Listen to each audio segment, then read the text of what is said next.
안녕하세요, 여러분. 네, 반갑습니다. 이제 우리 오늘은 성경 강좌 3강을 시작하도록 하겠습니다. 먼저 우리 3강 1교시는 창세기 12장부터 26장까지 말씀을 나가도록 하겠습니다. 자, 한번 우리 창세기 먼저 시작할 때 뼈대 한번 잡고 시작해 보도록 할게요. 자, 우리 창세기는 두 가지로 나눠서 볼 수 있다고 했어요. 뭐뭐로 볼 수 있다고 했죠? 처음에 원역사와 족장사로 볼 수 있다.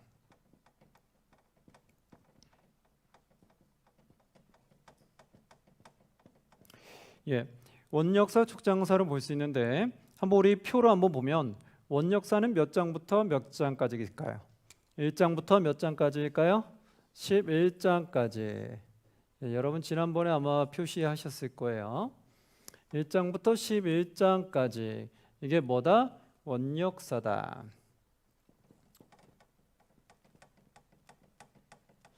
자, 그 다음에 이제 족장사는 몇 장부터 시작할까요? 12장부터 몇 장까지이죠? 마지막 끝까지. 그래서 마지막 끝까지 보면은 여기서 보면은 12장부터 끝까지 쫙 표시를 하는 거예요. 네, 여기가 뭐다? 족장사다. 앞에는 원역사다. 자, 이렇게 해서 일단 족장사, 원역사를 나눴어요.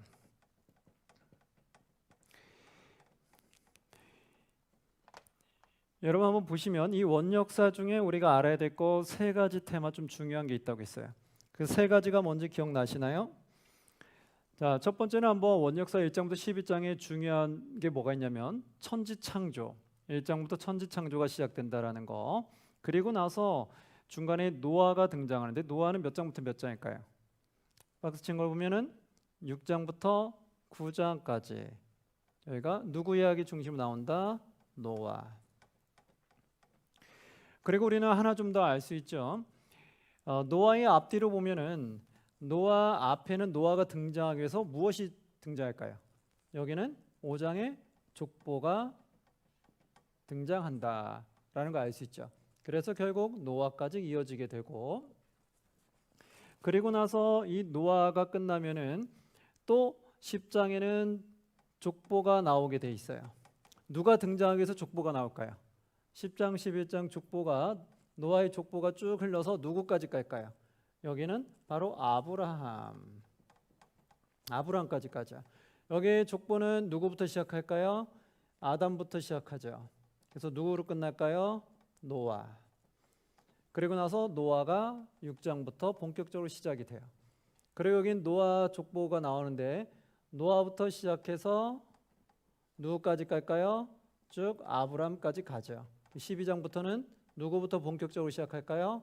아브람부터 본격적으로 시작한다. 자, 그렇게 해가지고 그러면 12장 아브람부터 시작을 하는데 아브람장은 몇 장부터 몇 장이라고 했을까요? 기억나나요? 자, 한번 다른 색깔로 잡으시고 보시면 아브람은 12장부터 몇 장까지일까요? 그때 표 그렸던 거 혹시 기억하시나요? 자, 뭐 12장부터 몇 장까지? 20장까지. 12장부터 20장까지 누구 이야기다? 아브람 이야기 중심으로 간다. 그 다음 누가 등장할까요? 아브람 다음에 이삭은 몇 장부터 그럼 시작될까요? 21장부터 시작하는 걸 알 수 있죠. 그러면 21장부터 시작을 하는데 몇 장까지 갈까요? 직사각형 모양. 21부터 26장까지. 여기가 누구 이야기다? 이삭 이야기 중심으로 간다. 그리고 이삭이 끝나면 누가 등장할까요? 야곱이겠죠. 벌써 다 잊어버린 건 아니죠. 네. 자, 그 다음부터 누구 27장부터 누가 시작된다? 야곱이 시작된다. 몇 장까지요? 36장까지. 네. 누구 이야기일까요? 야곱의 이야기로 진행이 된다. 그 다음에 마지막으로 누구가 있을까요? 아브라함, 이삭, 야곱 누가 등장할까요? 요셉. 요셉에게는 몇 장부터 시작할까요? 37장부터 어디까지일까요? 끝까지 50장까지 37장부터 50장까지 누구 이야기라고요? 요셉 이야기로 진행이 된다. 이게 바로 창세기에 우리가 뼈대였다라고 잡았을 거예요. 자, 그러면 오늘 나갈 것은 창세기 12장부터 26장까지니까 12장까지 지난 시간에 끝냈고요. 오늘은 12장부터 나가도록 하겠습니다. 자, 하나 조금 힌트를 주면 이 11장의 사건 중에 하나 등장하는 게 뭐가 있을까요? 11장에 바벨탑 사건이 있었다. 예, 그래서 바벨탑이 창세기 몇 장이 나올까요? 해서 물어보면 어떻게 기억을 할 수 있을까요? 바벨탑이 보면 이렇게 탑이 쭉 있어요. 탑이 쭉 쌓아놨죠. 그때 바벨탑의 양쪽에 이걸 봐서 몇 장으로 보면 될까요? 11장. 그래서 바벨탑 사건은 몇 장이냐 물으면 어떻게 가야 돼요? 11장이라고 바로 가시면 돼요. 자, 이렇게 해서 바벨탑은 11장이라는 걸 좀 기억하시면 되겠고요. 족장사로 넘어갈 때는 뭐가 붙어서 족장사로 나눠진다고 생각하라고 했어요? 예, 12가 붙어서. 그래서 몇 장부터 족장사로 간다? 12장부터. 그렇게 기억을 좀 하라고 했죠. 자, 그러면 이제 오늘부터 나올 건 12장부터 26장이면 누구누구 이야기가 나오겠네요. 표를 보니까 아브람과 이삭 이야기 중심으로 나오겠구나라는 거 알 수 있어요. 우리가 이 만약에 뼈대가 없다면 어떻게 될까요? 뼈대가 없다라면은 그 성경책으로 12장부터 26장 내용 들어갈게요 이러면 대체 그럼 무슨 내용 하겠다는 거야? 라고 우리는 잘 모를 거예요. 장수로만 잡아주면 몰라요. 근데 이 뼈대로 보니까 금방 알 수 있어요. 아, 아브라함부터 이삭까지의 내용으로 나가는 거구나라는 걸 우리는 구분할 수 있죠. 그래서 이렇게 뼈대를 꼭 알고 있으셔야 돼요. 성경 읽기 전에 뼈대를 꼭 여러분 적어놓은 거 보시고 그리고 성경을 읽으시기를 바랍니다. 자, 그러면 아브라함을 한번 나가보도록 할게요. 12장 우리 한번 성경책 펴보도록 할게요. 성경책 12장 한번 펴보도록 하겠습니다.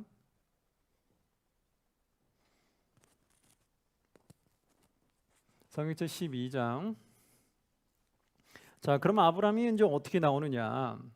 여러분 교재에 보면은 아브라함이 이동 경로가 있어요. 이동 경로를 먼저 한번 표시를 해보도록해요. 여러분의 만약에 핑크색이 있다면 핑크색을 하나 잡으시고요. 형광색으로 표시를 하는데 교재 11장 밑에 부분에 보면 이동 경로가 나와요. 첫 번째가 어디라고 나와요? 갈대아 우르. 갈대아 우르를 표시해 주세요. 형광색으로 갈대아 우르, 핑크색으로 표시해 주시고 두 번째가 어디예요? 하란. 하란 표시해 주시고요. 12장으로 가서요. 중간에 보면 세 번째 뭐라고 되어 있어요? 예, 세겜. 그리고 네 번째 베델과 아이 사이. 다섯 번째 애굽. 다 형광색으로 표시를 해주세요. 13장으로 하니까 여섯 번째 어디로 간다? 베델과 아이 사이. 그리고 13장 밑에쯤에 보니까 일곱 번째 어디로 가요? 헤브론. 자, 그 다음에 어디로 가냐면 여덟 번째가 20장으로 쭉 넘어가요. 20장에 보면 여덟 번째 어디예요? 그랄 땅. 예, 표시하셨죠? 이게 아브라함 때 이동했던 경로예요. 그 경로를 보면서 각 지역마다 어떻게 이동하면서 또 각 장마다 어떤 사건이 일어난지 보도록 할게요. 그럼 12장부터 20장까지 장 제목을 파란색으로 한번 표시해 주세요. 파란색, 형광색을 잡으시고 12장은 아브람 소명, 13장에 롯의 선택, 14장 살렘 왕 멜기세덱, 15장 하나님과 맺은 언약 첫 번째 이신칭이, 16장에 하갈 이스마엘, 17장에 하나님과 맺은 언약 두 번째 계명과 할례, 18장에 새 천사 의인 10명 6번 간구한 거, 19장에 소돔 고모라 멸망, 20장에 그랄 왕 아비멜렉. 오케이, 여기까지 장제목 파란색으로 표시하셨죠? 자, 그러면 이제 내용 한번 들어가 보도록 할게요. 12장 내용에 한번 보시면 성경책 한번 보시고 성경책 창세기 12장 1절 말씀 한번 보도록 할게요. 자, 1절부터 3절 보면 우리가 많이 아는 중요한 내용이 나와요. 어떤 내용이 있을까요? 12장 1절에서 3절 보니까 여호와께서 아브라함에게 이르시되, 지금 아브라함이 어디에 있는 상태일까요? 지금 앞에 12장 31절 보시면 데라가 그 아들 아브람과 하란의 아들 그의 손자 롯과 그의 며느리 아브람의 아내 사레를 데리고 갈대아 우르를 떠나 가나안 땅으로 가고자 하더니 어디 이르렀어요? 하란에 이르러 거기 거류하였으며, 지금 데라 아버지가 그 아들 아브람과 조카 롯을 데린 거예요. 하론의 아들인 그의 손자 롯, 그리고 어떻게 돼요? 아브람의 아내 사레를 데리고 갈대우를 떠나서 하란에 이르렀대요. 그리고 32절 보니까 데라는 나이가 205세가 되어 하란에서 죽었더라. 데라가 아버지가 205세에 하란에 죽게 된 거예요. 그리고 지금 아브람은 어디 있는 상태예요? 하란. 그 상태에서 12장 1절로 넘어가서 하란에서 소명을 받는 거예요. 여호와께서는 아브람에게 이르시되 너는 너의 고향과 친척과 아버지의 집을 떠나 내가 너에게 보여줄 땅으로 가라. 보여줄 땅으로 가라는 거예요. 그러면서 2절에 내가 너로 큰 민족을 이루고 내게 복을 주어 내 이름을 창대하게 하리니 너는 복이 될지라. 내가 너로 큰 민족을 이루게 하겠다는 거예요. 그리고 너에게 복을 주겠다.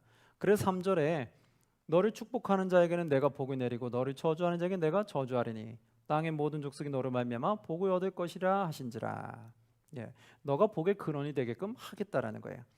그래서 어떻게 되겠어요? 하나님 말씀을 듣고 이제 순종하고 가라는 거예요. 하나님이 너를 들어서 복의 근원으로 사용하시겠다는 거예요.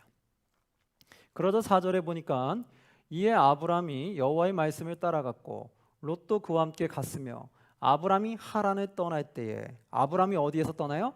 하란을 떠날 때에. 그러니까 아브람이 지금 어디서 소명받은 거예요? 하란이죠. 하란에서 소명을 받고, 그리고 하란을 떠날 때 나이가 몇 세였더라? 75세였더라. 75세를 떠나게 되는 거예요. 여기서 사람들은 이제 이런 걸 많이 묻죠. 아브라함이 소명받은 게 어디냐? 이러면 갈대아 우르요라고 말하시는 분이 참 많았어요. 그런데 갈대아 우르 소명받은 게 아니라 지금 어디서 소명받고 있는 거예요? 하란에서 소명을 받은 거예요. 그럼 갈대아 우르는 뭘까요? 나중에 뒤에 가면 보이겠지만 뒤에서 하나님께서 내가 너를 갈대아 우르부터 인도에 왔다라고, 그때부터 하나님의 계획 가운데 있었다고 그 계획을 말씀해 주세요. 그래서 하나님이 갈대아 우르부터 하나님 섭리 가운데 하란으로 이렇게 인도하고 하란에서 또 가나안 땅으로 인도했구나라는 걸 알게 되는 거죠. 그럼 아브라함이 소명을 받았을 때 그 장소는 어디였어요? 하란이었다. 거기서 이제 이동을 하게 돼서 아브라함이 이동하게 돼요. 그래서 아브라함이 이동해서 어디로 갈까요? 5절 뒤쪽에 보니까 마지막에 마침내 어디에 들어갔어요? 가나안 땅에 들어갔더라. 드디어 이제 가나안 땅으로 들어가게 돼요. 그리고 나서 아브라함이 그 땅을 지나 세겜 땅으로 갔다라고 말하게 되죠. 자, 그러면 7절 한번 볼게요. 12장 7절에 보면 여호와께서 아브라함에게 나타나 이르시되 내가 이 땅을 내 자손에게 주리라 하신지라. 자기에게 나타나신 여호와께서 그가 계신 곳에서 제단을 쌓았다. 이 땅을 너의 자손에게 주리라. 제가 이렇게 본문 읽고 있는 그 절은 알죠? 그 숫자에다가 절에다가 동그라미를 표시하시면 돼요. 나중에 여러분들이 읽으시면서 중점적으로 보시고, 또 제가 읽어드리지 않은 본문들이 있어요. 그건 제가 시간이 없어서 다 읽어드리지 못하는 거기 때문에 여러분들이 읽으시다가 마음에 와닿는 본문이 있으면 그 절수 아라비아 숫자에다가 동그라미를 표시하면서 읽으시면 돼요. 그럼 나중에 성경을 또 읽을 때 빨리 눈에 들어오게 될 거예요. 거기서 결국 어떻게 했냐? 이제 아브람은 8절 뒤에 보니까 베델과 아이라는 사이 곳에 가서 제단을 쌓고 여호와 이름을 불렀더라. 이제 여호와 이름을 부르죠. 여호와께 하나님께 예배를 올려드린 거예요. 그런데 문제는 12장부터 문제가 생겨요. 무슨 문제가 생기냐면 12장 10절에 보니까 그 땅에 무엇이 들어요? 기근이 들었으므로 아브람이 애굽에 거류하려고 그리로 내려갔으니, 기근이 들게 됐어요. 그 기근 때문에 결국 어디로 가게 됐어요? 애굽으로 내려가게 됐다. 그러니까 처음에는 가나안 땅으로 갔다가 나중에 기근 때문에 애굽으로 다시 내려가게 됐다는 거예요. 그런데 13절에 보니까 애굽으로 내려갔을 때 이 아브라함이 죽임을 당할 수도 있다고 생각이 돼서 두려운 마음에 어떻게 했냐면 그 아내에게 당신을 나의 누이라고 그렇게 부르게 해달라고 부탁을 해요. 한번 보시면 12절 13절에 애굽 사람이 그대를 볼 때 이르기를 이는 그의 아내라 하여 나는 죽이고 그대는 살리리니 원하건대 그대는 나의 누이라 하라. 그러면 내가 그대로 말미암아 안전하고 내 목숨이 그대로 말미암아 보존되리라 하니라. 그렇죠. 지금 이 아브라함이 연약한 모습을 보이고 있어요. 본인이 죽을까봐 그 아내에게 나의 누이라고 나의 여동생이라고 그렇게 칭해달라고 말하자는 거예요. 그래서 이걸 통해서 우리가 알 수 있는 건 뭘까요? 아브라함이 처음부터 이렇게 믿음의 조상의 모습은 아니었구나. 그리고 아브라함이 처음부터 그렇게 믿음이 좋고 그리고 담대하고 용사 같은 사람이 아니었구나라는 걸 알 수 있어요. 아브라함도 누구와 같다? 우리가 똑같은 연약한 인간이다. 여러분 잘 기억하셔야 돼요. 아브라함 믿음의 조상이니까 아브라함은 우리보다 믿음 정말 더 뛰어나고 또 용사 같고 담대하니까 큰일을 했겠다 생각하시는데 성경의 많은 인물들을 보면 처음부터 그렇게 용맹해서 쓰임받은 사람 별로 없어요. 주로 어때요? 우리처럼 똑같이 연약한데 하나님이 들어 사용하고 우리는 순종을 통해서 하나님이 역사에 나가게 되는 거예요. 그래서 우리도 여러분 하나님 앞에 담대했으면 좋겠어요. 나같이 연약한 사람이 하나님께 어떻게 쓰임받겠어? 그런 생각하지 마시고요. 하나님이 나를 선택하시고 나는 주님의 말씀에 순종만 한다면 주님이 나도 아브라함처럼 믿음의 조상으로 나를 사용하실 거다라는 믿음을 가지시면 되겠습니다. 자, 그렇게 해서 계속해서 말씀해 보면 애굽으로 내려갔다가 자신의 아내를 누이라고까지 속이자고 해요. 그리고 나서 갔는데 그 아내가 15절에 보니까 바로의 고관들도 그를 보고 바로 앞에 칭찬함으로 그 여인을 바로의 궁으로 이끌어들인지라. 결국 어떻게 했냐면 바로가 자기의 궁으로 아브라함의 아내를 데리고 들어간 거예요. 그리고 보상으로 뭘 줬을까요? 16절 말씀 보면 이에 바로가 그로 말미암아 아브라함을 후대함으로 아브라함이 양과 소와 노비와 암수 나귀와 낙타를 얻었더라. 많은 것을 얻은 거예요. 누구를 팔고? 본인의 아내를 팔고. 그러면 어떻게 될까요? 지금 본인의 아내 사례가 결국 다른 사람의 아내가 되는 거잖아요. 하나님이 그걸 원하실까요? 원하시지 않죠. 그래서 사람이 연약함을 보았지만 결국 하나님이 보호하고 지키는 걸 보게 돼요. 한번 보시면 17절에 여호와께서 아브라함의 아내 사라의 일로 바로와 그 집에 큰 재앙을 내리신지라. 바로와 그 집에 무엇을 내렸어요? 큰 재앙을 내렸다. 누가 그렇게 했어요? 여호와 하나님께서. 아브라함에겐 그런 능력이 있었어요? 없었어요? 없었어요. 아브라함 우리 연약해서 자기 살겠다고 아내를 다른 사람의 아내로 넘겨버렸어요. 그런데 누가 보호하고 지키셨어요? 여호와 하나님이. 이게 바로 놀라운 주님의 사건이에요. 우리가 연약할지라도 누가 우리를 보호하고 지키신다고요? 여호와 하나님이. 하나님이 우리를 선택하시면 하나님이 우리를 보호하고 지킨다는 거예요. 우리가 연약하더라도 하나님이 날 사랑하시고 날 지키신다면 하나님이 나를 보호하시게 된다는 거예요. 그래서 우리는 누구의 은혜 가운데 살아가요? 그게 바로 하나님의 은혜 가운데 살아간다고 말하는 거예요. 우리가 지금 이 정도 건강하게 지금 살고 있는 것도 결국 누구의 은혜일까요? 하나님의 은혜라는 걸 믿으시기 바랍니다. 뭐 내가 건강 잘 지켰으니까 이렇게 건강한 거지 뭐. 내가 뭐 운전을 잘했으니까 사고가 안 난 거지 뭐. 내가 뭐 잘 식사 관리를 했으니까 그러니까 내가 문제가 없는 거지. 그렇게 생각하지 마세요. 누가 다 보호하신 걸까요? 하나님이 보호하셨기 때문에 지금 이렇게 그래도 건강하게 우리가 이 자리에 있게 되는 거예요. 그래서 모든 건 우리가 눈에 보이지 않는 하나님의 섭리와 하나님의 보호하심이 있다는 걸 믿으시기 바랍니다. 누구에게? 하나님이 선택한 자들에게.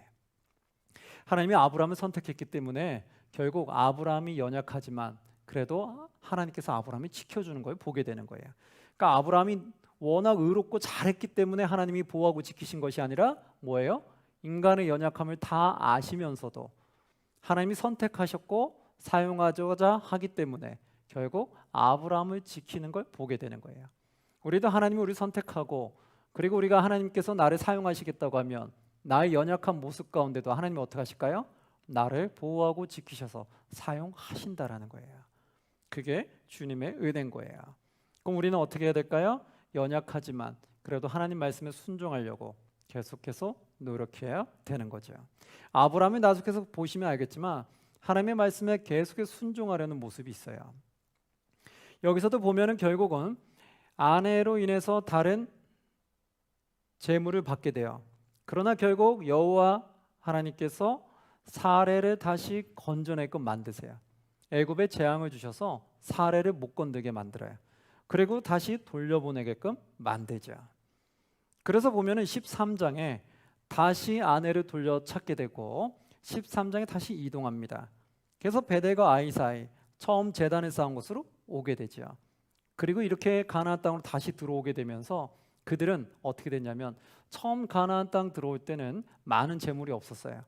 그런데 그 다음에는 많은 재물이 생겼어요. 왜 그랬을까요? 어떤 계기로? 애굽에 내려갔던 계기로.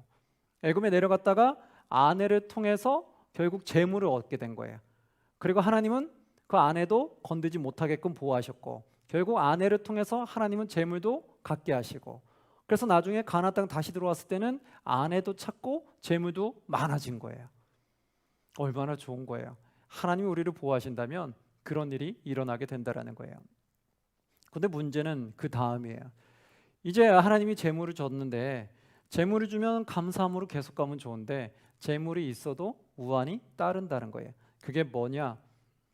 13장에 보면은 어떤 사건이 일어나냐면 조카 롯과의 또 어려움이 생기게 돼요. 한번 보시면 6절 7절에 13장 6절 7절에 이렇게 나와요. 그 땅이 그들이 동거하기 넉넉하지 못하였으니 이는 그들의 소유가 많아서 동거할 수 없었음이라. 그들의 소유가 많아졌다는 거예요. 2절에 보면 뭐라고 나와요? 아브라함에게 가축과 은과 금이 풍부하였더라. 애굽에 갔다 오면서 풍부해졌어요. 아내 때문에 얻어들인 거죠. 그랬는데 이 풍부함 때문에 7절에 보니까 그러므로 아브라함의 가축의 목자와 롯의 가축의 목자가 서로 다투고 결국 싸움이 일어났어요. 무엇 때문에? 그 부가 많아졌기 때문에. 그래서 이게 너무 비좁아서 결국은 그 목자들끼리 다투게 됐어요. 그러자 이제 8절에 9절에 보니까 아브라함이 롯에게 건의한 게 있죠. 뭐라고 할까요? 아브라함이 롯에게 이르되 우리는 한 친족이라 나나 너나 내 목자나 서로 다투게 하지 말자. 너의 앞에 온 땅이 있지 아니하냐? 나를 떠나가라. 너가 좌하면 나는 우하고 내가 우하면 나는 좌하리라. 이 9절 말씀 우리가 많이 암송했던 말씀일 거예요. 이 사건이 왜 일어난 거예요? 아브라함이 봤을 때 이 롯에게 그런 거야. 야, 우리는 한 친족인데 우리 서로 싸우지 말자. 여러분, 이건 참 본받아야 될 것들이죠. 우리가 하나님을 믿는 백성들이라면 하나님의 자녀들 그리스도인들은 서로 싸우면 될까요? 안 될까요? 안 되겠죠. 네. 바로 우리는 주님 안에서 한 가족이기 때문에 주님 안에서 천국 백성들이기 때문에 우리는 서로 싸우면 안 되는 거예요. 그래서 그리스도인들 안에서는 다툼이 없어야 된다고요. 그래서 교회에 다툼이 있다는 건 참 슬픈 거예요. 교회는 다툼이 없어야 돼요. 그리고 이 아브라함처럼 그런 말을 해야 돼요. 야, 우리는 똑같이 하나님의 자녀인데 우리가 서로 다투면 되겠느냐? 우리 다투지 말자. 우리는 그렇게 서로 권면해야 돼요. 그래서 서로 지혜롭게 풀어내가는 방법을 찾아야 돼요. 아브라함이 롯에게서 지혜로운 방법을 찾은 건 뭐냐면 너의 앞에 많은 땅이 있으니까 나를 떠나서 너가 가고 싶은 곳에 가라. 네가 좌하면 나는 우하고 네가 우하면 나는 좌하리라. 즉 롯에게 먼저 배려를 해줬어요. 조카 롯에게 아브라함이 먼저 좋은 땅을 차지한 게 아니라 조카에게 먼저 좋은 것을 얻게 해준 거예요. 네가 먼저 좋은 곳을 가. 그러면 나는 너가 가지 않은 그곳에서 내가 있을게. 그 말인 거죠. 이 아브라함의 배려 덕분에 이 롯은 어떻게 했냐면 10절에 보니까 이에 롯이 눈을 들어 요단 지역을 바라본즉 소알까지 온 땅에 물이 넉넉하니 여호와께서 소돔과 고모라를 멸하시기 전이었더라. 소돔과 고모라 쪽을 봤는데 거기에는 물이 넉넉하고 보기 좋았다는 거예요. 그러면서 거기서 뭐냐면 여호와의 동산 같고 애굽 땅과 같았더라. 여호와의 동산 같고 그리고 애굽 땅과 같았다. 많은 게 풍요로웠다는 거예요. 그러니까 조카 롯이 딱 봤을 때는 저 지역이 너무 풍요로운 거예요. 너무 좋은 거예요. 그래서 어떻게 했어요? 거기를 선택하게 됐어요. 제가 저기로 가겠습니다. 더 좋은 곳으로 가겠다는 거죠. 그러니까 아브라함이 어떻게 했어요? 그럼 가라. 너 가면 내가 너가 가지 않은 다른 곳에 내가 머무를게 라고 양보를 했어요. 이렇게 해서 봤을 때 먼저 이 조카 롯은 원래 누구에게 먼저 양보를 해야 됐을까요? 좋은 땅을 먼저 삼촌에게 먼저 양보를 했어야 돼요. 그런데 어떻게 됐어요? 그렇게 안 했다라는 거죠. 그렇게 안 하고 오히려 자기가 먼저 차지하게 되는 것을 보게 돼요. 그렇게 되면서 결국 어떻게 되냐? 그가 간 곳 소돔 지역은 13절에 보니까 소돔 사람은 여호와 앞에 악하며 큰 죄인이었더라. 소돔 사람 여호와 앞에서 악하며 큰 죄인이었어요. 즉 뭐예요? 잘못 간 거예요. 겉보기에는 좋은 땅이었지만 속은 어떻겠어요? 악으로 가득 찬 곳이었다라는 거예요. 사랑하는 성도, 우리가 이 말씀을 통해 알 수 있는 건 뭘까요? 우리 세상이 너무 좋아 보인다고 세상으로 너무 빠지시면 안 된다는 거예요. 아, 세상 너무 좋아 보인다. 화려하고 좋다. 나에게 많은 낙을 줄 것 같다. 그래서 그쪽으로 쑥 빠지면 어떻게 될까요? 나중에 그 안은 타락으로 가득할 수 있다라는 거예요. 그럼 오히려 우리가 더 죄악에 물들 수 있기 쉽다라는 거죠. 그래서 여기서 조심하셔야 되는데 이 겉만 보고 갔던 롯은 결국 악한 지역으로 들어가게 돼요. 그리고 이제 양보했던 아브라함은 하나님께서 그를 선택하셔서 더 좋은 것을 주게 됩니다. 14절 15절 보니까 롯이 아브라함을 떠난 후에 여호와께서 아브라함에게 이르시되 너는 눈을 들어 너 있는 곳에서 북쪽과 남쪽 그리고 동쪽과 서쪽을 바라보라. 보이는 땅을 내가 너와 내 자손에게 주리니 영원히 이르리라. 너가 바라보는 모든 동서남북을 다 너에게 주겠다라는 거예요. 그렇게 해서 그 많은 것을 하나님이 주시겠다고 아브라함을 선택하고 복을 주게 되는 거죠. 그리고 아브라함은 거기서 여호와께 또 제단을 쌓고 예배를 올려드리게 돼요. 그리고 나서 이제 14장으로 넘어가는 거예요. 이제 시간이 지나서 어떤 일이 생겼냐? 소돔과 고모라에 있는 지역과 다른 지역 왕들과 싸움이 일어나기 시작했어요. 14장에 보니까 14장이 넘어가니까 3절에 네 나라의 동맹국과 5나라의 동맹국이 싸움을 해요. 시딤에 모여서 시딤 골짜기에 모여서 전쟁을 하게 되는데 결국은 5동맹의 나라에는 소돔과 고모라가 속해 있었어요. 그런데 이 싸움이 붙었는데 결국 누가 졌냐면 소돔과 고모라가 있는 지역이 져버린 거예요. 그럼 어떻게 됐을까요? 그들이 모든 것을 빼앗기게 되는데 14장 12절에 보니까 소돔에 거주하는 아브라함의 조카 롯도 사로잡고 그 재물까지 노락하여 갔더라. 소돔과 고모라의 모든 것들이 다 약탈됐어요. 빼앗겼어요. 그런데 거기에 있는 누구 것까지? 조카 롯도 사로잡히고 재물까지 다 빼앗겼더라. 이거 아브라함이 들은 거예요. 그럼 아브라함이 들었으면 어떻게 했어요? 야, 너 혼자 좋은 곳에 먼저 선택하더니 참, 야, 너 꼴 좋다야. 너 참 네가 당했구나. 네가 나보다 더 좋은 곳 가겠다고 하더니 결국 너의 끝은 좋지 않구나 라고 말할 수도 있어요. 근데 아브라함은 그렇지 않았어요.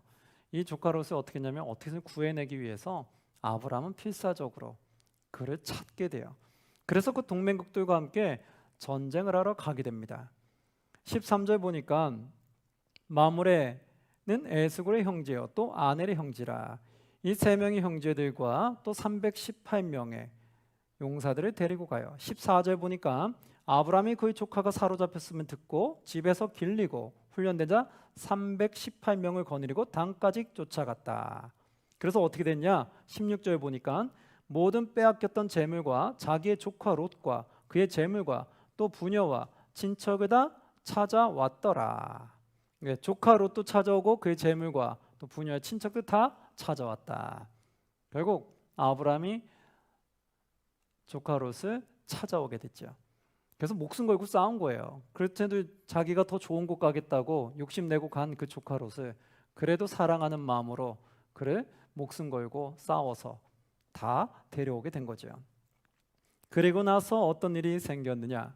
18절에 한번 보니까 17절 18절에 보시면 아브라함이 그들로오메가 그와 함께 왕들을 쳐부시고 돌아올 때에 소돔 왕이 사회 골짜기 곧 왕의 골짜기로 나와 그를 영접했고 18절 보니까 살렘 왕 멜기세덱이 등장해요. 그 멜기세덱이 떡과 포도주를 가지고 나왔으니 그는 지극히 높으신 하나님의 제사장이었더라. 살레왕 멜기세덱이 왔는데 그가 지극히 높으신 하나님 뭐가 됐어요? 제사장이었더라. 이건 나중에 신약에 가면 그렇게 말해요. 이 멜기세덱은 족보도 없이 하나님이 제사장으로 세웠기 때문에 제사장으로 임명을 받았다라고 말하게 되죠. 그래서 결국 누구를 얘기되냐면 예수 그리스도를 말하는 거예요.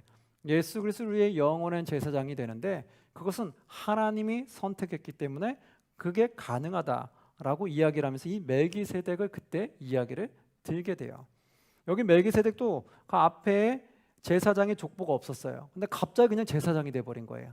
누가 임명했으니까 그렇게 됐을까요? 하나님께서. 그래서 그 제사장이 돼서 19절에 보니까 그가 아브라함에게 축복해요. 그러면서 20절에 뭐라고 말하냐면 너희 대적을 너의 손에 붙이신 지극히 높으신 하나님을 찬송하리로다. 뭐라고 고백할까요?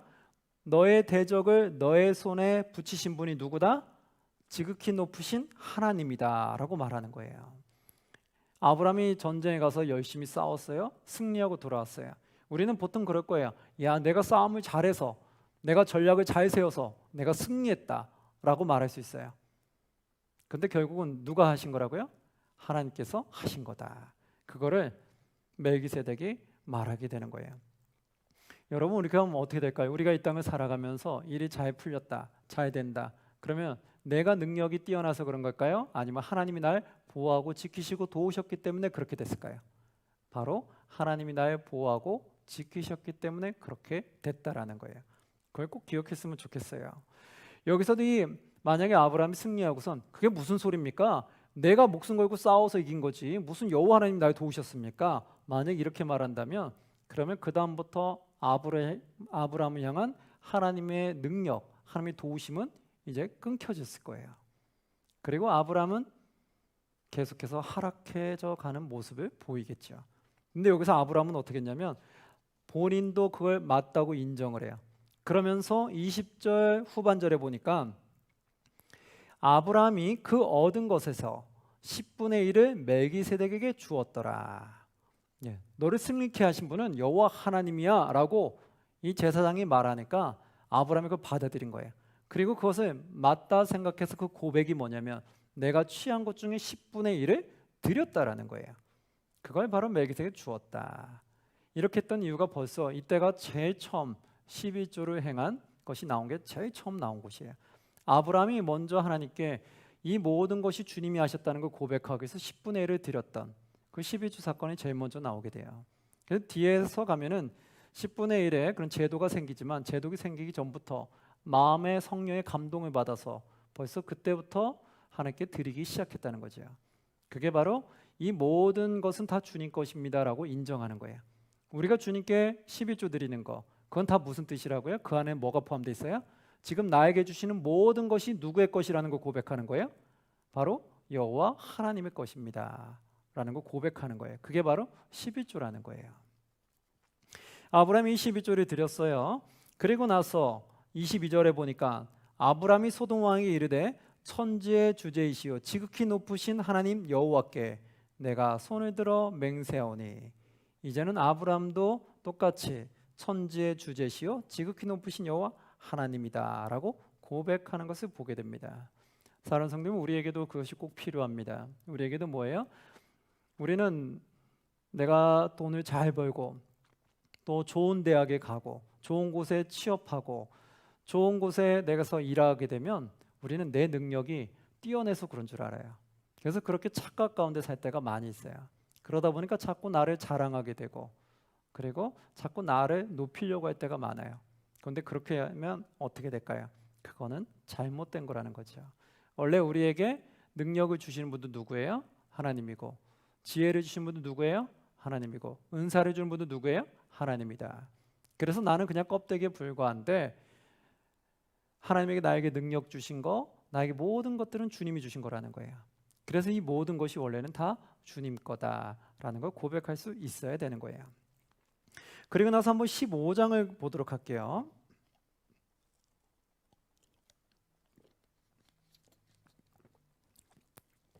15장 보니까 하나님과 맺은 언약이 있는데 그게 무엇이냐?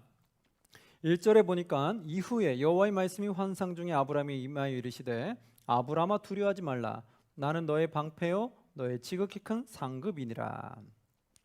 아브라함에게 뭐 하지 말라고요? 두려워하지 말라. 우리에게 중요한 건 뭘까요? 이 땅을 살아가는데 두려워하지 않는 마음이 정말 중요해요. 이 아브라함이 왜 두려워하지 말라고 했을까요? 이 땅을 살아가다 보면 많은 적군들이 있고 또 아브라함을 해하려고 하는 사람도 많이 있게 돼요. 이 세상을 살아가다 보면 이게 만만치 않은 거예요. 그러다 보니까 이 세상을 살아가는 게 참 두려울 때가 있어요. 이 아브라함도 똑같겠죠. 하나님을 알지 못하는 수많은 사람들은 악한 사람들이 너무나 많아요.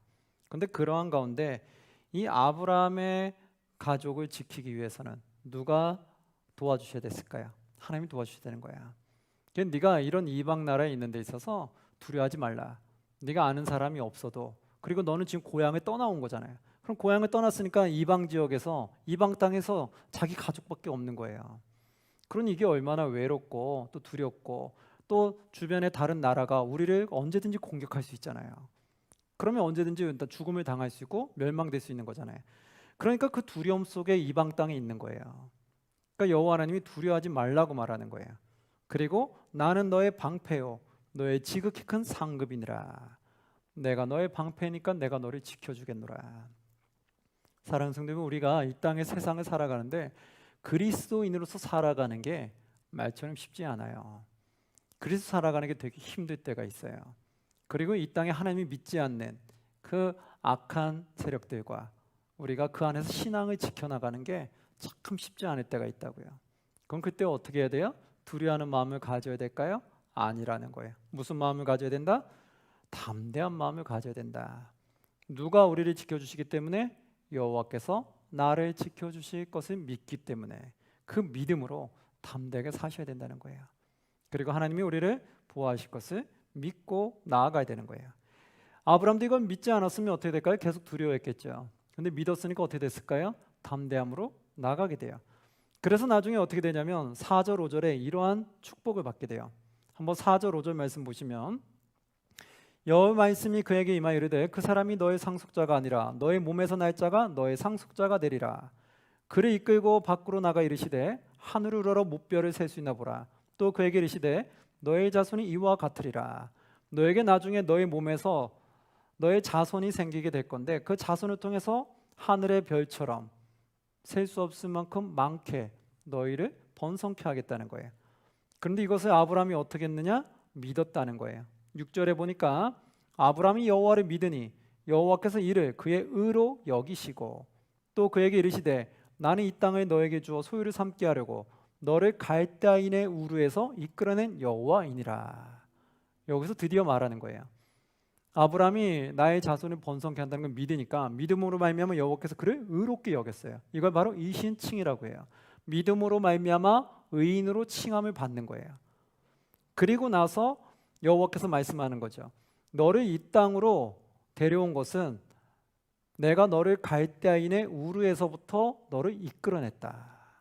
그러니까 네가 온 것은 그냥 우연찮게 온 것이 아니라 뭐예요? 갈대아 우르부터 너의 아버지 데라를 통해서 하란까지 오게 했고 하란에서 너를 불러서 가나안까지 오게 했다는 거예요. 이게 모든 게 다 하나님의 섭리 안에 있었다는 거예요. 계획 안에 있었다는 거예요. 그럼 지금 우리가 살아가는 것도 뭘까요? 우연이 아니라 다 누구의 계획 가운데 있을까요? 하나님의 계획. 누구의 섭리? 하나님의 섭리 가운데 있다라는 거예요. 그럼 우리 이렇게 하나님께 기도할 때 그렇게 기도해야 되겠죠. 하나님, 그럼 저를 부르신 이유는 무엇입니까? 저를 통해 하나님이 무엇을 하시기를 원합니까? 저를 사용하여 주옵소서. 저는 오직 주님이 하라는 대로 순종만 하겠나이다. 그렇게 우리가 하나님을 믿고 나아가면 하나님이 우리를 하나님의 계획대로 사용하실 줄 믿습니다. 여기서도 결국은 아브라함을 하나님이 사용하시게 돼요. 그리고 나서 16장으로 넘어가면 하갈과 이스마엘 사건이 나옵니다. 하갈과 이스마엘 사건은 왜 나왔을까요? 한번 보시면 그 애굽에 갔다 온 이후에 아브라함에게는 애굽 사람의 종 하갈이 있었어요. 그런데 이 아브라함의 아내 사라에게 아이가 생기지 않는 거예요. 그러자 이 사라가 어떤 제안을 하냐면 3절에 보니까 16장 3절에 아브라함의 아내 사라가 그 여종 애굽 사람 하갈을 데려다가 그 남편 아브라함에게 첩으로 준 때는 아브라함이 가나안 땅에 거주한 지 10년 후였더라. 결국 애굽 사람 하갈을 첩으로 주게 돼요. 왜? 본인이 아이를 갖지를 못하니까. 그러면서 첩으로 줄 때가 언제냐? 거잔이 10년 후였더라. 10년 후.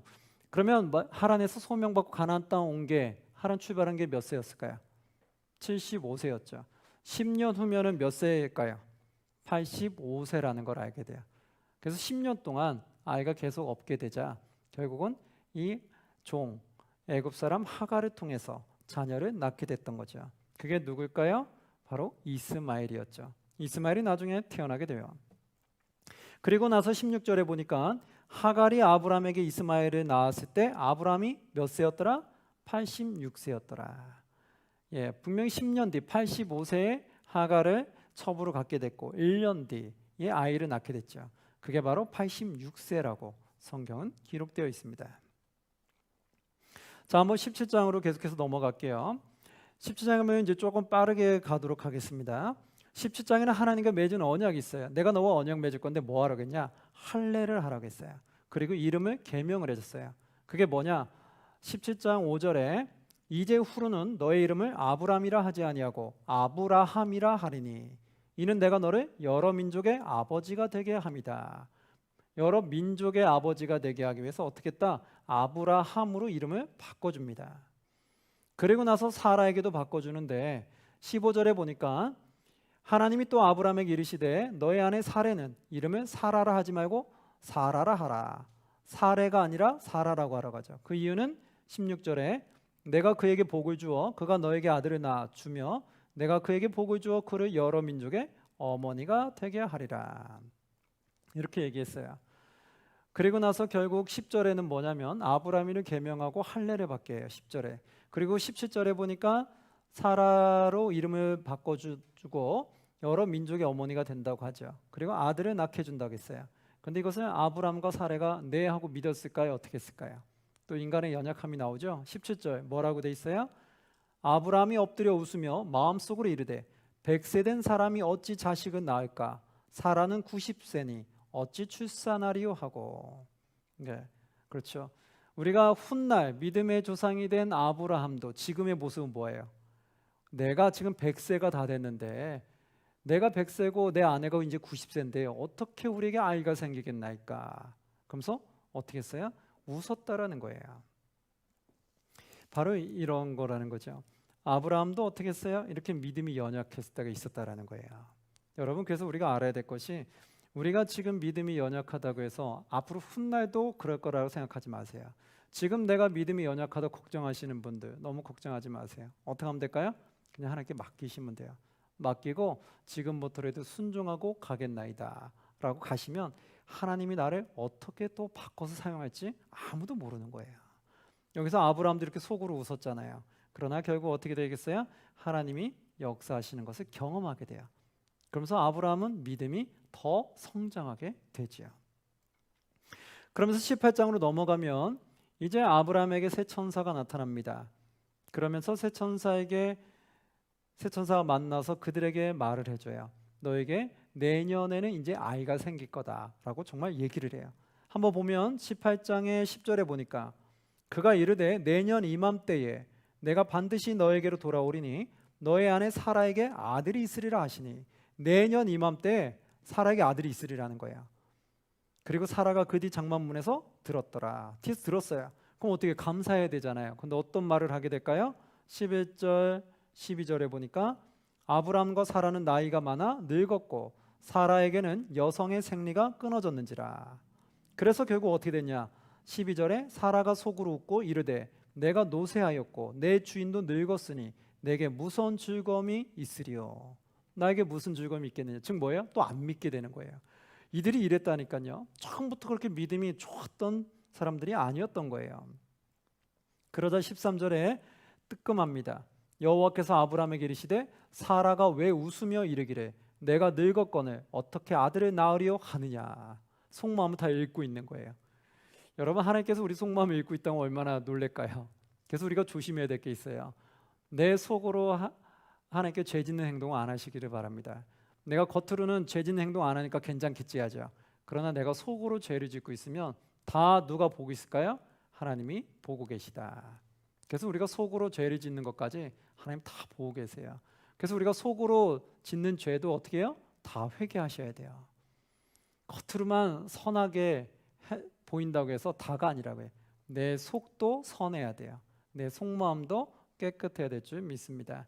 내 안에 자꾸 악한 생각이 들어오거나 죄를 지면 그때그때 회개하도록 노력하시기 바랍니다. 여기서도 다 주의 사자들은 그 속마음을 다 읽고 있었어요. 그래서 14절에 우리가 많이 암송하는 구절인데요, 이 핵심을 말해요. 그게 뭘까요? 여호와께서 능하지 못한 일이 있겠느냐? 기한이 이를 때에 내가 내게로 돌아오리니 사라에게 아들이 있으리라. 여호와께 능치 못할 일이 어디 있겠느냐라고 말하는 거예요. 할렐루야. 이게 우리에게 가장 중요한 거예요. 이 천지를 만드신 하나님, 전지전능 하나님께서 못하신 일이 어디 있겠냐는 거예요. 그런데 뭐예요? 우리가 그걸 잘 못 믿는다는 거예요. 그게 우리의 믿음이 약해서 하나님의 역사하심이 크게 드러나지 못한다는 걸 꼭 기억하시기 바랍니다. 여기서도 여호와께 능치 못할 일이 어디 있겠느냐, 분명히 이루어질 거라고 말씀하시게 됐어요. 그러나 그들은 아직 1년 전이기 때문에 아직도 반신반의하겠죠. 그러나 1년 뒤에는 놀라운 일이 생기는 걸 보게 돼요. 그리고 이제 여호와 하나님께서 그에게 뭐라고 말씀하시냐면, 이제 내가 소돔과 고모라를 내려갈 건데 거기서 수많은 큰 죄악들의 얘기가 들린다는 거예요. 21절 보니까 내가 이제 내려가서 그 모든 행한 것이 과연 내게 들린 부르짖음과 같은지 그렇지 않은지 내가 보려고 한다. 그 20절에 뭐라고 돼 있어요? 여호와께서 또 이르시되 소돔과 고모라에 대한 부르짖음이 크고 그 죄악이 심히 무거우니. 소돔과 고모라의 죄악이 어떻게 됐어요? 심히 무겁다. 죄악이 점차 커진 거예요. 그러니까 이제 주의 사자들이 가서 정말 그 죄악이 그렇게 심히 큰지 아닌지 보겠다라는 거예요. 보고 그렇게 크면 나중에 어떻게 한다? 그 무너뜨리게 된다라는 거예요. 여러분, 우리가 멸망하는 것은 어떤 것을 볼 수 있을까요? 우리 죄악이 가득 차면 결국 하나님의 멸망하심이 있을 수 있다라는 거예요. 멸하심이 있다는 거예요. 한번 보면 노아 시대 때도 물로 홍수했던 것은 무엇 때문에 물로 홍수했을까요? 죄악이 너무나 가득해서 그들을 창조한 걸 후회하셨다고 했어요. 그래서 물로 한번 심판을 하신 거죠. 소돔과 고모라도 어떻게 했어요? 죄악이 커지니까 한번 보고 정말 그렇다면은 하나님께 심판하시려고 하겠다는 거예요. 우리 이 땅도 어떻게 할까요? 이 땅에도 죄악이 계속해서 커지면 그러면 결국 하나님의 심판이 있게 되는 거예요.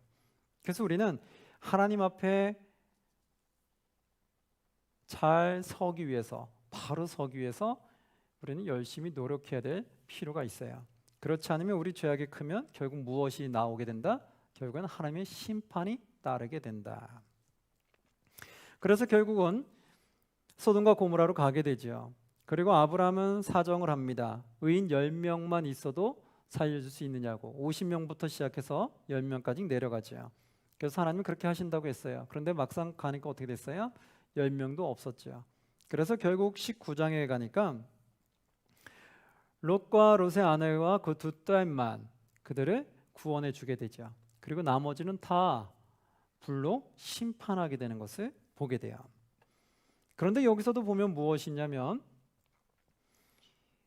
23절, 24절, 19장 23절, 24절에 보면 롯이 수알에 들어갈 때 해가 돋았더라. 여호와께서 하늘 곧 여호와께로부터 유황과 불을 소돔과 고모라에 비같이 내리사. 유황과 불을 어떻게 했다고요? 비같이 내렸다는 거예요. 그리고 그들을 뒤를 돌아보지 말고 얼른 멀리 도망가 있으라고 했죠. 그런데 26절에 보니까 롯의 아내는 뒤를 돌아보았으므로 소금 기둥이 되었더라. 결국 여호와의 말씀에 순종하지 못하니까 결국 이렇게 소금 기둥이 돼버리게 돼요. 이것 등에 우리가 알 수 있는 건 뭘까요? 하나님 말씀에는 일단 무조건 절대 순종해야 되는구나. 하나님 말씀에 우리가 순종하지 않으면 결국은 우리에게 좋은 일이 따르지 않게 된다라는 것을 보게 돼요. 그리고 나서 결국 그들은 산으로 숨게 됩니다. 그리고 나서 이제 20장으로 넘어가면서 이제 어떤 일이 일어나냐면 1, 2절 사건이 나오게 돼요. 아브라함이 다시 가나안 땅에서 어디로 이동하게 되냐면 1, 2절에 보니까 아브라함이 거기서 네게부 땅으로 옮겨가 가데스와 술 사이 그랄에 거류하며 그의 아내 사라를 자기 누이라 하였으므로 그랄 왕 아비멜렉이 사람을 보내어 사라를 데려갔더니 결국 아브라함이 또 어디로 이동하게 됐냐면 블레셋 지역으로 이동하게 됐어요. 한 번은 더. 근데 블레셋 지역에 이동했는데 거기서 또 자기 아내를 누이라고 또 부르게 된 거예요. 여동생이라고 부르게 된 거죠. 그래서 결국 어떻게 했냐? 그랄 왕 아비멜렉이 그를 또 데려가게 됐어요. 참 두 번이나 또 실수를 하는 상황이 일어나게 되죠. 이게 바로 연약하다는 거야. 아브라함이 처음부터 이렇게 믿음이 참 좋고 담대한 건 아니었구나라는 걸 알게 돼요. 이 연약한 모습을 보면서 때로는 우리도 위로를 받을 때가 있어요. 나의 믿음의 연약함을 보면서 아, 아브라함도 이럴 때가 있었구나. 그거 보면서 우리가 좀 위로를 받을 수 있죠. 그러면 하나님이 또 지키셨을까요? 안 지켜주셨을까요? 또 지켜주시게 돼요. 그래서 결국 사라는 다시 건져냄을 받게 되고 그 대신 또 어떻게 될까요? 그걸 통해서 많은 부가 생기게 돼요. 그래서 하나님은 또 그 사건을 통해서도 이 아브라함의 또 실수를 통해서도 어떻게 된다? 하나님이 또 축복해 주시고 부를 많이 주게 되는 걸 보게 돼요. 그래서 우리가 하나님이 정말 이렇게 선택받고 우리에게 복을 주는 거는 우리가 다 잘나서 복 받는 건 아닌 것 같아요. 우리가 부족하기도 하고 실수하기도 하고 때론 연약해 넘어지기도 하지만 그래도 하나님은 우리를 사랑하시기 때문에 우리 위로하시고 사랑하고 복을 주신다는 걸 믿으시기 바랍니다. 우리가 해야 될 건 뭘까요? 하나님 말씀에 순종하는 거예요. 내가 연약하고 넘어져도 또 회개하고 또 순종하고 하나님 말씀대로 또 따라가려고 노력하는 모습. 그 모습이 끝까지만 가시면 돼요. 언제까지? 하나님 우리를 부르시는 그날까지. 그러면은 우리는 분명히 하나님의 놀라운 축복과 은혜가 있으리라 믿습니다. 자, 여기 20장까지 해서 아브라함 내용을 보고요. 우리 21장부터는 다음 시간에 한번 같이 보도록 하겠습니다.